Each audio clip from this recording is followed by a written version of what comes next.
very much like what I expected and not like what I expected. It seems to me it's very relaxed, it's very open. We have a very odd picture of Xinjiang in the West, particularly in the UK at the moment, which is entirely unjustified.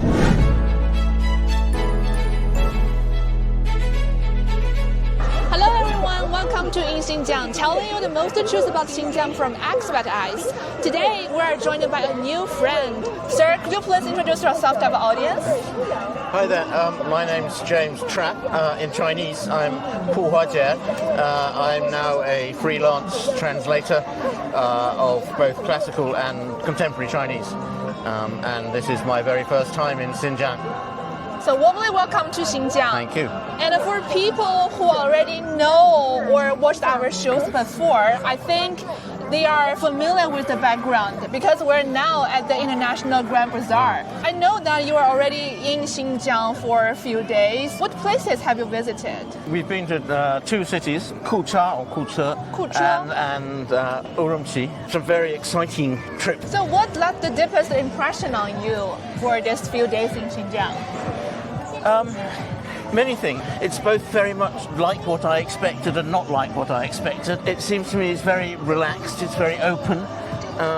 We have a very odd picture of Xinjiang in the West, particularly in the UK at the moment, which is entirely unjustified.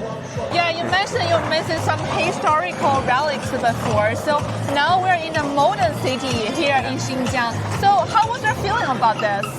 Urumqi is very prosperous. I can't generalize with all the cities in Xinjiang, but to see the integration of the different cultures. And so you see on the same shop fronts everywhere, you see both Uyghur and Hanzi writing together. Yeah, I know you know Nang here. Yeah. Yeah, look at that. Do you know what is that? As this is the Nang coffee. You know Nang coffee? I just heard about it now. That's become very popular coffee here in Xinjiang now. But see, that's a perfect example of how things travel. Cultural things travel across these wide areas, and they're used everywhere. So I think that's splendid. Yeah. That's really pleased. Have you ever heard about Xinjiang before? I've wanted to come to Xinjiang for 40 years. I had a lot of theoretical knowledge, but no practical knowledge. So it's been very exciting for me to come here and see the real thing. So what are the biggest difference you've noticed here, compared to your actual experience here in Xinjiang and your prior perception before you are coming to Xinjiang?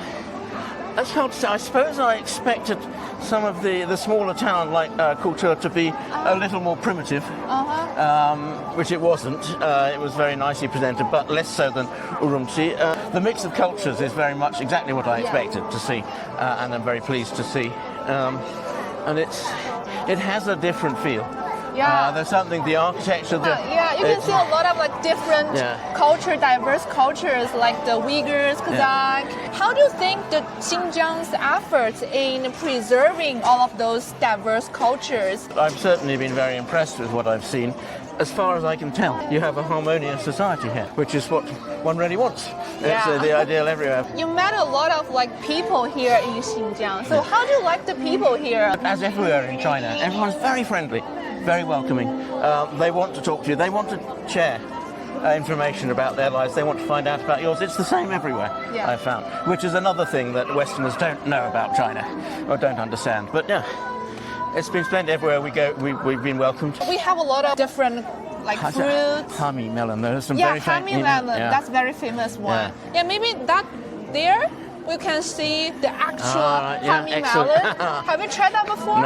No.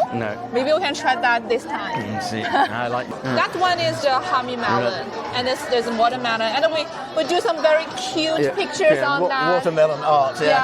Watermelon, and that's a very special kind of sweet melon. It's called in Chinese 老汉瓜. 老汉. Lao Han, that's the old grandpa. Do you know why? No. Because that's so skin. soft. Oh, the texture is so soft. Even the old grandpa can, eat it without any difficulties. Without any teeth. Maybe we can go to this place. It's called the Fruit Bazaar. You may see a lot of different fruits. It's a very special fruit here. Dragon's egg. Yeah, dragon's egg. Yeah. It's nowadays, in Xinjiang, we use a lot of like traditional or Asian cultures. We preserve them, and also we add some modern styles or factors into that to make it a new one. Well, that's right, because you're not just preserving them for the sake of preserving them. You're preserving them because A, because they're worth preserving, and B, because you can introduce modern elements to it and so on, which is exactly how things should be. Keep them alive. Yeah, keep them alive. And here, this way, please. You visited the Urumqi International Landport area. Here we have a kind of very special exhibition for the Belt and Road Pavilion. I was very impressed by the Landport. And I thought that was amazing.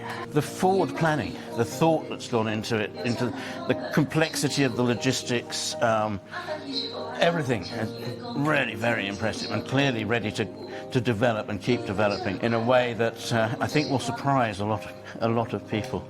So. No, that was extraordinary. Yeah, you've like visited a lot of like cultural sites, the modern sites here. So what do you think can Xinjiang introduce Xinjiang internationally so the people around the world can really know the full and authentic story here? Well, I think concentrate on the things that are already being concentrated on. So the continuity of the fact that this, what was the Silk Road, is now becoming something even bigger, but it's doing the same purpose. It's following the same plans. I keep saying we forget in the West, but it's two-way.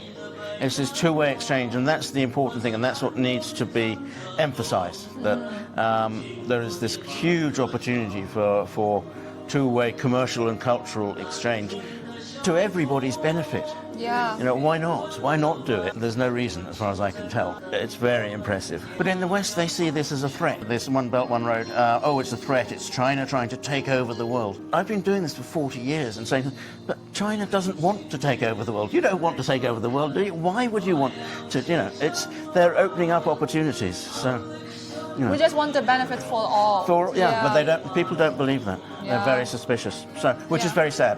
And I keep trying to change that. I've brought my family here, all my daughters. I have 3 daughters. They've all come to China. They love it. My wife's been 3 times. She loves it. We tell everybody until they're sick of it. I see my job as a translator, as helping to build these bridges. From your perspective, what are your wishes, expectations for Xinjiang's future development? Well, I just wish it every success, because I think it has a huge amount to offer. So if you can use 1 sentence or 2 sentences to include your whole trip here during Xinjiang, what would that be? I would say that it has been informative and inspiring and full of friendship.